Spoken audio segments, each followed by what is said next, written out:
Tahukah anda, semasa pemerintahan Sultan Alauddin Riayat Shah yang memerintah dari 1477 sehingga 1488, telah berlaku peperangan yang dahsyat antara Melaka dan Dai Viet, iaitu Vietnam.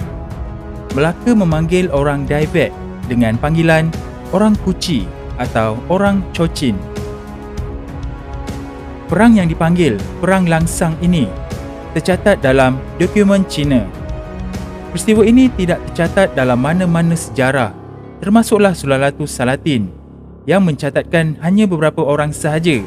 Malah sejarawan Indochina percaya bahawa peristiwa ini tidak pernah berlaku dan tiada bukti untuknya. Apatah lagi, sejarawan Vietnam yang tidak boleh menerima bahawa maharaja mereka yang mereka agungkan selama ini pernah kalah di tangan pahlawan Melayu Melaka. Sekitar Ogos 1469, pada zaman Sultan Mansur Shah, seorang duta diraja bernama Tun Laksmana Diraja Bijarana telah sampai ke kota Larangan di China sebagai wakil kerajaan Melaka untuk penghantaran ufti sebagai tanda penghormatan. Dalam Sulalatus Salatin, nama Bijarana ada termasuk dalam senarai panglima-panglima perang yang menakluk Pahang pada zaman Sultan Muzaffar Shah tahun 1454 Masihi. Dalam rekod Ming Shilu, pada penghujung tahun 1469, Laksmana Bijarana dalam perjalanan pulang ke Melaka setelah melakukan tugas menghantar ufti ke negeri China, kapal beliau dilanda ombak ribut dan terkandas di negeri Dai Viet. Laksmana Bijarana bersama pegawainya dibunuh. Anak kapal yang masih hidup dicacah tubuhnya dengan besi panas dan dijadikan hamba abdi, manakala anak kapal dijadikan sida-sida di istana Dai Viet.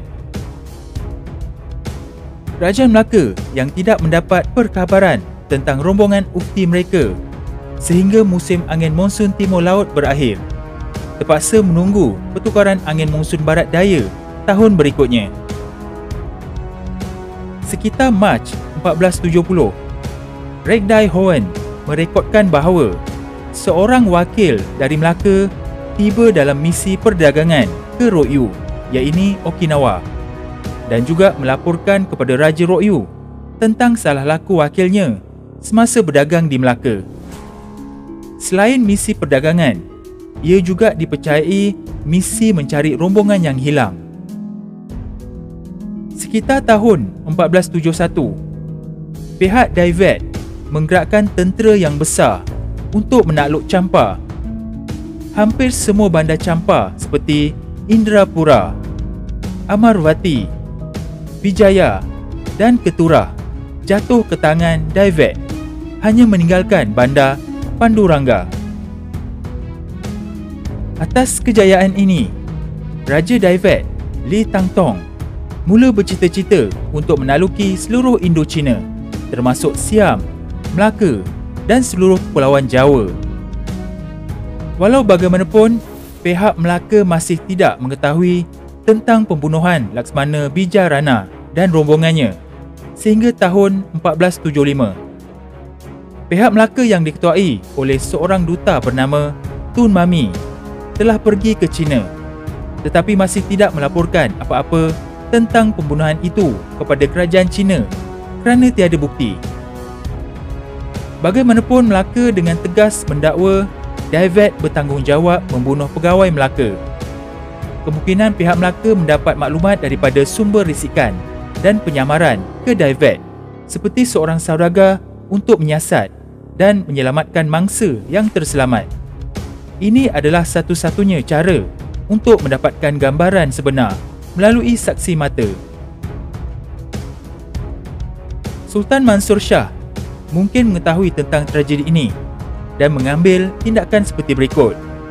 Pertama, baginda menerima pelarian perang Champa Dai Viet yang merupakan anak Raja Champa bernama Shah Indra Burma dan melantiknya menjadi salah seorang menterinya dan diberi tempat bernama Padang di Muar.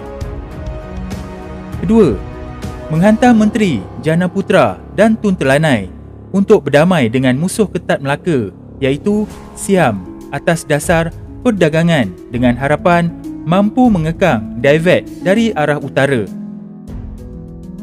Sebelum kemakatan Sultan Mansur Shah pada tahun 1477, baginda melantik anaknya Raja Hussein sebagai penggantinya dan menggunakan gelaran Sultan Alauddin Riayat Shah.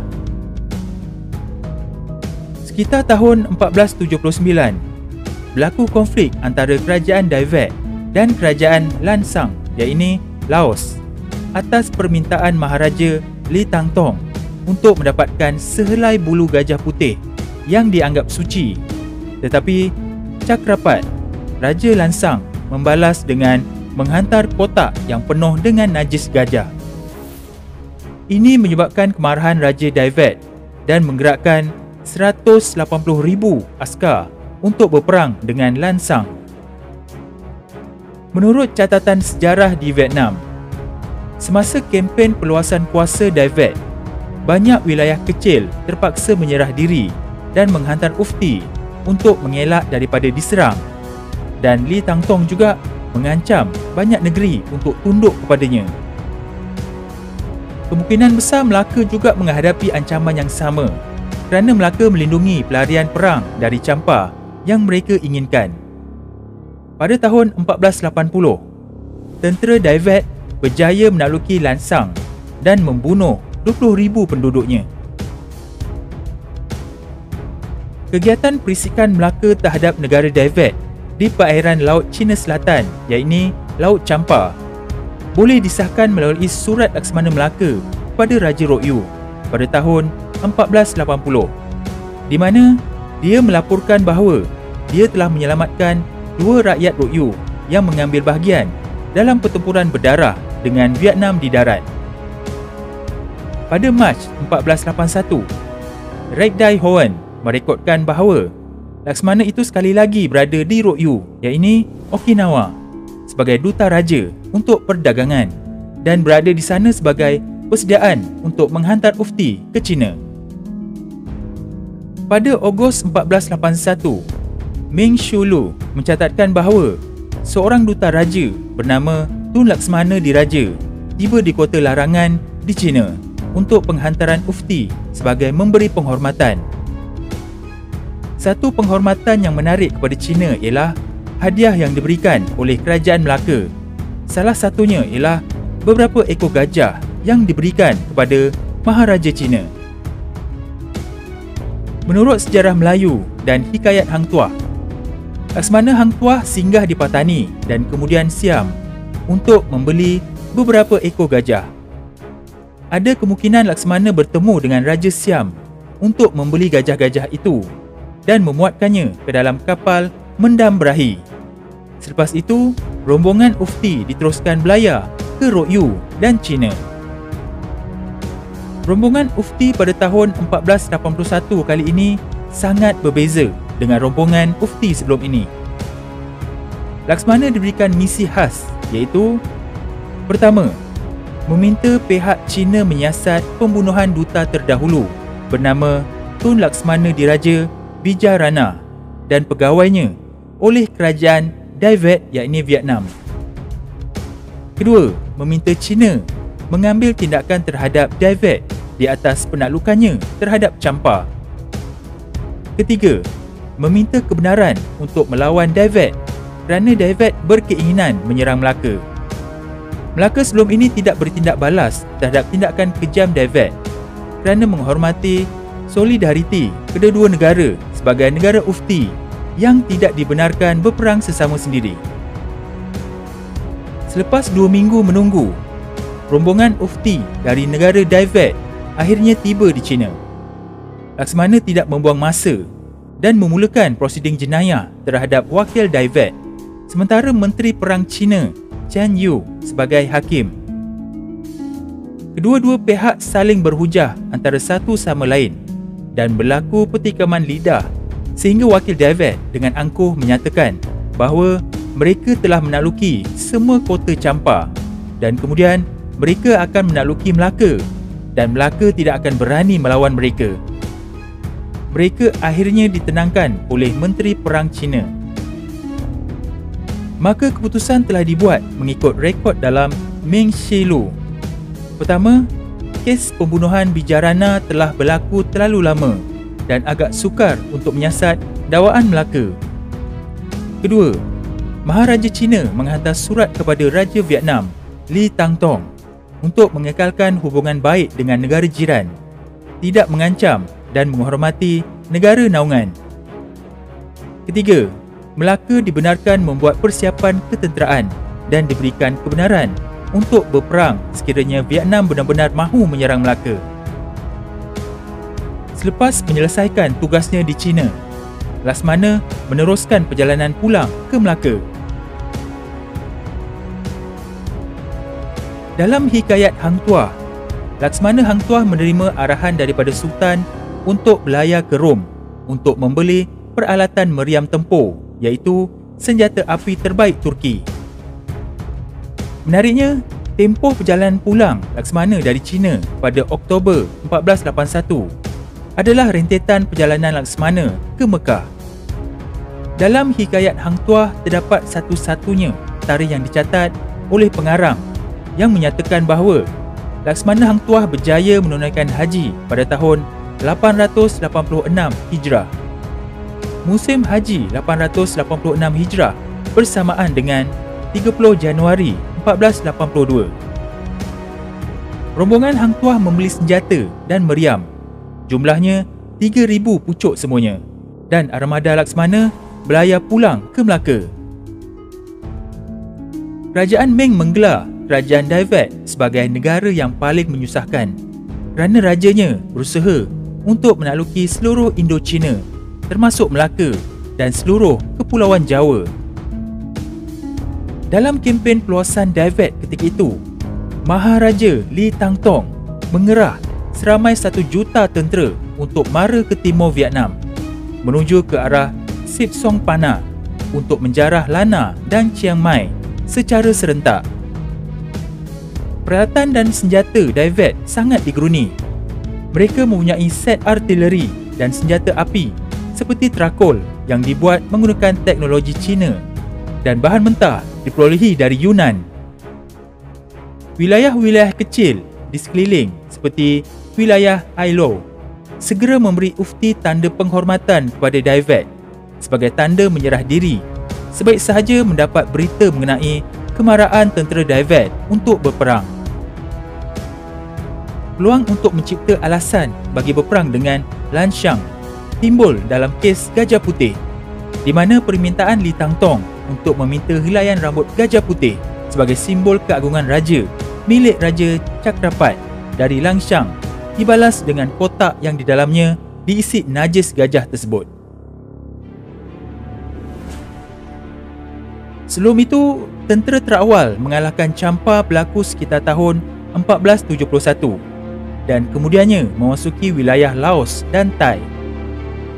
Pada tahun 1479, seramai 180,000 askar Daevet menghampiri Muang Puan, menyebabkan Raja Chakrapat melarikan diri ke Vientiane, iaitu Wang Zhenhan. Tentera Daevet menaklukki Siang Tong. Mereka kemudian bergerak ke barat semula, menaklukki tanah Nan dan mengancam Sip Song Pana dan Lana. Bahagian daripada tentera telah sampai ke kerajaan Ava di Burma. Ini menyebabkan Ava menghantar laporan ke Istana Ming, memaklumkan mereka tentang kemarahan tentera Daevet. Terdapat laporan tentang kejadian ini bahawa Raja Ayutthaya, Boroma Trai Lok Kanat, telah menghantar utusan ke Melaka. Ini tercatat dalam rekod pengembara Portugis. Pada tahun 1480, Daevet berjaya menakluki Lan Xang dan membunuh 20,000 penduduknya. Pada Jun 1482, Lana memberitahu kerajaan Ming di China bahawa mereka telah bersetuju untuk membantu Lan Xang mengusir Daevet kerana mereka telah menerima bantuan dari selatan. Ini menyebabkan Daevet mempersiapkan tentera yang sangat besar, kira-kira 1 juta tentera dan lebih 4,000 pegawai dan jeneral. tentera telah digerakkan dalam 5 serangan yang menyerang dari arah yang berbeza. Dalam keadaan kucak-kacir di tengah-tengah Indochina di mana tentera Divette menyerang, satu tamparan hebat telah datang dari Melaka. Kemungkinan besar permohonan sokongan disampaikan oleh Lana untuk membantu mengalahkan Divette. Askar Melaka ini melalui jalan darat merentasi Ayutthaya. Sebenarnya bukan semua orang Melaka. Tentera Melaka dan hulu balangnya menjadi ketua kempen mengetuai tentera dari Ayutthaya, Sukhothai dan kawasan lain. Melaka berkhidmat sebagai perancang strategik dengan sokongan Angkatan Tentera Wilayah Ayutthaya, Lana dan Lanshang. Akhirnya, pada tahun 1483 sehingga 1484, berlaku perang besar yang dinamakan Perang Gajah Putih. Dilaporkan bahawa dalam 90,000 tentera Divette dalam salah satu daripada 5 pasukan tentera mereka telah bertembung dengan tentera Melaka di Lanshang. Perang dahsyat itu berakhir dengan kematian 30,000 askar di pihak Divette dan daripada jumlah 4,000 askar, hanya 600 pegawai terselamat. Salah satu sebab utama Melaka menyertai perang ini adalah untuk membalas dendam atas insiden kapal utusan Melaka dirampas dalam perjalanan pulang dari China. Mereka membunuh anak kapal dan menjadikan anak-anak kapal sebagai sida-sida. Selepas perang, Raja Lana Tri Lokarat mendakwa bahawa Lanshang harus berterima kasih kepadanya dan menunjukkan penghargaan sebanyak mungkin. Lanshang tidak berpuas hati, membalas bahawa kemenangan mereka adalah kerana anak Raja Chakrapat menghalau askar Divette keluar dari Muang Puan. Perselisihan mereka ini menenggelamkan kisah Melaka menewaskan 90,000 askar Divette. Ini kerana selain konflik Divette yang dihadapi mereka, terdapat konflik lain yang dihadapi Lana dan Lanshang.